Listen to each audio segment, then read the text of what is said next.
প্রিয় ভাই ও বোন, এই বিষয়টি ভালো করে স্মরণ রাখবে। সবসময় তুমি যা চাবে তাই তোমার হস্তগত হবে না, তবে তোমার অন্তরে এই বিশ্বাস ধারণ করতে হবে যে আল্লাহ তাআলা তোমার জন্য এর চেয়ে উত্তম কিছুর ব্যবস্থা করে দিবেন। যদি তুমি দেখো কেউ তোমার থেকে ধন সম্পদ, জ্ঞান গরিমায় বেশি মর্যাদাবান হয়ে যাচ্ছে, তাহলে তার প্রতি হিংসা পোষণ ও বিদ্বেষ পরায়ণ হওয়া থেকে বিরত থাকো। কেননা তার এই মর্যাদাবান হয়ে ওঠা এটা তো আল্লাহরই ফায়সালা। তার প্রতি বিদ্বেষ পোষণ করার মানেই হচ্ছে আল্লাহর ফায়সালায় অসন্তুষ্ট হওয়া। যখন তুমি দুশ্চিন্তা থেকে দূরে থাকতে পারবে, তখনই তুমি পরিপূর্ণরূপে আত্মিক প্রশান্তি লাভ করবে।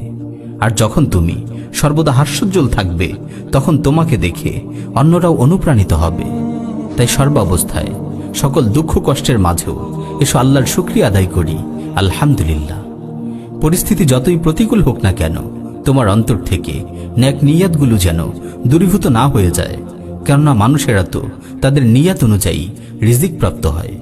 প্রিয় ভাই ও বোন, তুমি সর্বদাই ধৈর্য ধারণ করো, এমনকি অসুস্থতার সময়ও আল্লাহর শুকরিয়া আদায় করো, আলহামদুলিল্লাহ। কেননা তোমার গুনাহগুলোকে ক্ষমা করার জন্য ও তোমার মর্যাদাকে বুলন্দ করার জন্যই আল্লাহ তাআলা তোমাকে এই অসুস্থতা দ্বারা পরীক্ষা করছেন। প্রিয় ভাই ও বোন, কত সংকীর্ণ হৃদয়কে আল্লাহ তাআলা তার রহমতের দ্বারা প্রশস্ত করে দিয়েছেন। কত মৃত অন্তরকে আল্লাহ তাআলা অনুগ্রহ করে আবারও পুনর্জীবিত করেছেন। এসো না, আল্লাহর রহমত প্রত্যাশা করি, আল্লাহকে বেশি বেশি করে স্মরণ করি। তাহলে আল্লাহ তাআলা আমাদের হৃদয়গুলোকে প্রশস্ত করে দিবেন, আমাদের হৃদয়ে প্রশান্তি দান করবেন। কেননা তিনিই তো ইরশাদ করেছেন, আলা বিযিক্রিল্লাহি তাতমাইন্নুল কুলুব। জেনে রাখো, আল্লাহর স্মরণেই হৃদয়গুলো প্রশান্ত হয়। জেনে রাখো, আল্লাহর স্মরণেই অন্তরগুলো পরিতৃপ্ত হয়।